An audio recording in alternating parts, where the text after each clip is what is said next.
Sorry, guys and gals, we're not going to do a corny bit or put on silly costumes for this one.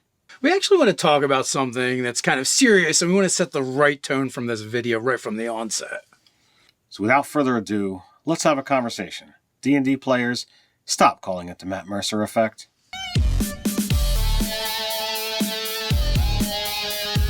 Welcome to Nerdarchy. For nerds, by nerds, I'm Nerdarchy Dave, and as usual, I'm joined by this nerd.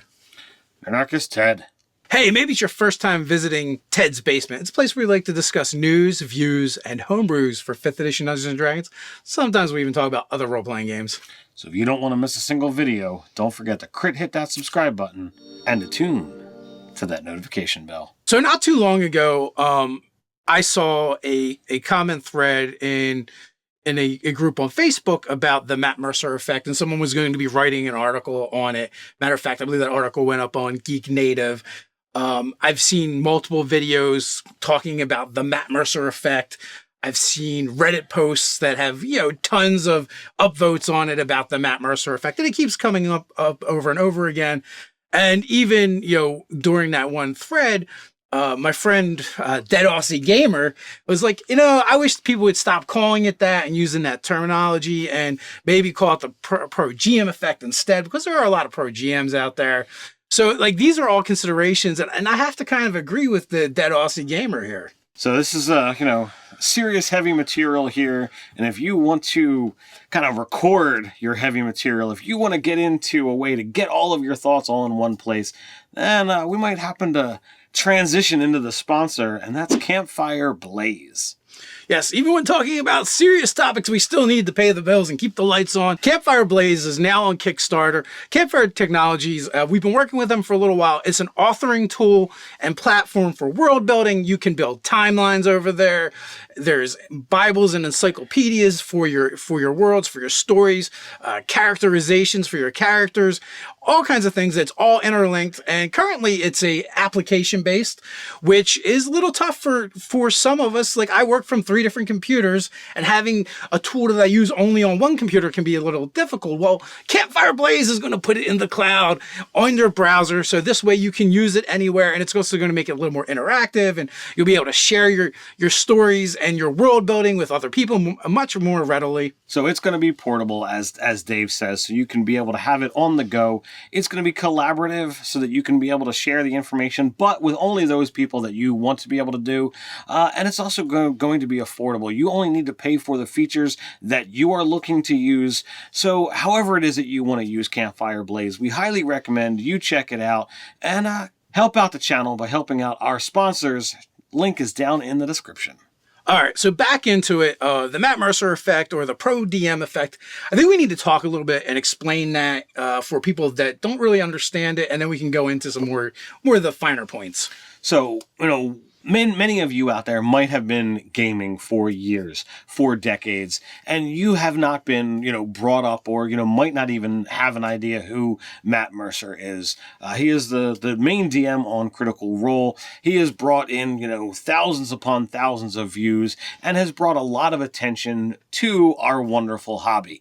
And many people are incredibly thankful for that. I myself am, a big fan of Critical Role and Matt personally. But there's the other side of it, is that by having Matt step up there and do this pro DM aspect where he's doing voices, his world building is amazing.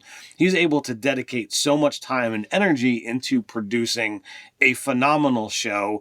All of the cast are voice actors themselves. So by having newcomers see D&D for the first time as Critical Role, there are people who are coming to D&D and expecting that this is the same table, this is the same kind of thing that they're going to get when they sit down at a local table or even at a comic book shop. It's everything that Ted says, and not even part of the way you said it actually illustrates part of the problem, and it's a perceived problem. It's not a real problem. Right. And that's what people are saying, is it creates this unrealistic expectation. And while it's true that you're not going to have the same experience, but that's true no matter what table you play at. From table to table, you will never have the same experience. And people have come to this hobby through different ways, through, if you even want to say, wrong ways, since the beginning, before Matt Mercer even existed, there has always been people coming into the hobby, maybe not for the hobby itself, maybe with a different preconceived notion. And that's why I see you have to stop calling it, the Matt Mercer effect for sure. There are other very high-end visible DMs out there as well. And also, I hate to have anything have a negative connotation attached to someone who is such a bastion of community for the hobby, right? So a good example is you've had people come to the table because they just want to hang out with friends. They don't care about D&D. They don't like it. They're not into it, but their friends are playing it. So they come and they hang out anyway. You've had the spouse, the girlfriend or the boyfriend. They're not into the game. They just want to spend time with their significant other. So they're at the table. Mm-hmm. And more recently, you have streamers who want to be actors, right? And maybe they can't get acting work, and they see this as a way of getting themselves out there. And I don't know if this is true or if it's just a perception that some people have, because I've seen this voiced. But I've also been involved in private conversations where someone is like, oh, so-and-so is not going to be on our show anymore. They got a real acting job, right? That was the underlying tone that I felt was there. So maybe it's a thing, maybe it's not. But here's my point. I don't actually care how people come to the hobby. I don't care what their exposure is to D&D. I don't care what their motives are for sitting at the table. And here's why. Some of those people would never even have known what D&D is if they had not been exposed to the hobby, whether it's from a boyfriend, girlfriend, whether it's because their friends play, whether it's because they think it can promote their career, or because they've seen a quote unquote professional GM do the game, right? There's always just a percentage of people that will stick, and there's a percentage of people that will not stick. But I can tell you one thing, numbers don't lie. Math is a thing that is just going to happen. The higher the number of people are at the table, no matter what the percentage is, there's just going to be more people that stick, right? That enjoy the hobby and come back to the hobby, more awareness of the hobby, whether they decide to play or not. Just having more people aware of it, I think, helps the hobby overall. And to combat, well, I agree with everything you've just said. There is the other side of that coin, the unrealistic expectations. I'm going to shed a massive spotlight on this issue, regardless of what the scenario is. Whenever you put the term professional in front of it, should that change the outlook on it? Is there anyone out there who decides, that they're not going to get into sports because when they decided to swing that baseball bat the first time or throw a football, that they're not doing it the same way the professionals are on television? No, that doesn't happen. The love, the passion is there if it's something that you find a connection with. It is fantastic to sit and watch professionals at their trade. Again, regardless of what it is, chess masters, football players, basketball players, hockey players, whatever it is, when you watch someone who really knows what they're doing and you have a passion or a care for that, that's an inspiration. That's something that you should look up to. And I highly recommend you're doing it.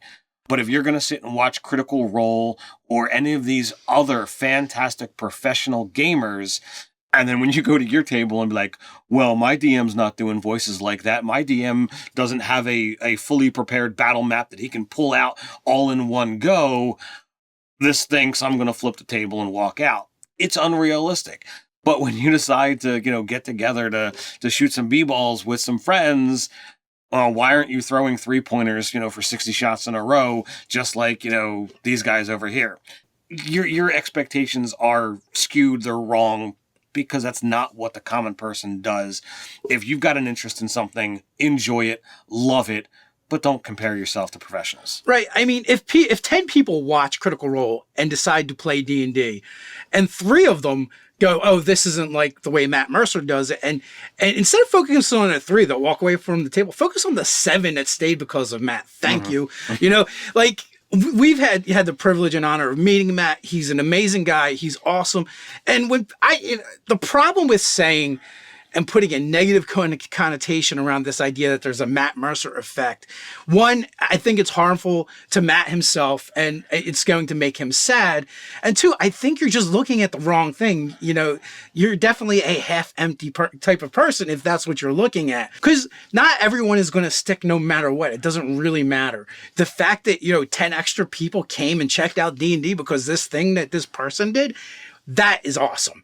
Whether they all stay or not, doesn't matter. Whether some of them go, well, this isn't like that thing I watched, doesn't matter. The only thing matters is they came out, they were motivated to maybe buy some books or go to their local hobby store and check out a game. And some of them decided that this is something they want to do. And, maybe the experience they get is different, but that's okay because every experience at a gaming table is unique. Me and Ted, we have a similar experience when we run for people because we've gamed together for a very long time, but it's not the same. It's similar. If we start going to a game store and playing with someone else, we'll get a different experience. Maybe we'll like it. Maybe we won't. Maybe we'll go, oh, wow, that is way better than what Dave ever does at the table. And I just want to go do this now. Or maybe you won't like it. Maybe you'll hate it. But there's a lot of different ways to play and enjoy this game. And for the most part, none of them are right or wrong. It's just different. As a DM, and I've been DMing for many years, with many different people, over this span, dozens, if not, into the triple digits. And every time I play, I am always looking at the experience. And while I'm playing, regardless of whether I'm sitting behind the screen or in front of it, it's a learning experience for me. I try to evolve every time. Whether it's, by microns or leaps and bounds, I want to take something away from that to improve my overall gaming experience and my, my gaming future. So when you sit down with a first-time DM, allow them to explore, allow them to try and figure it out. Don't be like, well, you're not Matt Mercer, I'm done. It's not helpful in any way, shape, or form. Yeah, I mean, it's not helpful to them. It's, it's a disservice to Matt and, the great things that he's done for this community, as well as other professional GMs as well. You have Satine Phoenix, you have Chris Perkins, Matt Colville. There's a lot of people out there doing amazing things that are high profile. And that's great because that means we're going to have more gamers coming to the table and playing Dungeons and Dragons with us. And with more people coming into the hobby, that is going to, beyond making it, more aware, there's going to be more product support. There's going to be, more money in the industry. It opens up the doors for more third-party publishing. It opens up the doors for more companies to get involved and create accessories, books, t-shirts, whatever have you, all related to this hobby, this love, this passion that, every one of us that's, sitting here watching this, has. So enjoy that. Don't look at the negative. Go forward, go with a positive bent, and be happy that there are people who are successful enough in this industry. This pro GM effect is only going to allow the hobby to be bigger, to be better, to be brighter. Not only are there pro DMs and GMs out there, but we also have celebrities that are coming out as gamers as well. We have Joe Manganiello, who actually has a clothing line company for gaming. Death Saves, awesome. We also have Stephen Colbert. So there's all kinds of people. We have Deborah Ann Wall, who, has, been on Critical Role. She's on, the Netflix series. She's got a big acting career, and she has come out that she's a player. She's done GMing. Vin Diesel has come out, talking about it. And you can do a search online, celebs that play D&D, and you're going to find multiple sites with, lots of people who are openly into, I play D&D and I'm not afraid to say it. And I just think that's awesome. I mean, and we're coming from a time when we really had like one celebrity, right? Back in the day, and it was Gary Gygax himself, right? And I think he would probably be really happy and honored with how things have gone. You see Luke Gygax, his son, running Founders and Legends and having these people come on and making a show of it, celebrating, the kind of the legacy of his father. So the question is, let's not call it the Matt Mercer effect. Let's call it something else. What should we call it? Down in the comments, let us know. What do you think it should be called? Before we leave, before we head on out, let me invite you to join Nerdarchy, the adventuring party over on Patreon. Ted, what can they expect over there? So we're creating products for 5th edition Dungeons & Dragons that players and GMs alike can drop right into their game. But that's not all. Every month we do giveaways, and our patrons are at it automatically. We do weekly hangouts with our patrons and more. So quest on down to the description. Join the Nerdarchy Adventuring Party on Patreon. Until next time, stay nerdy.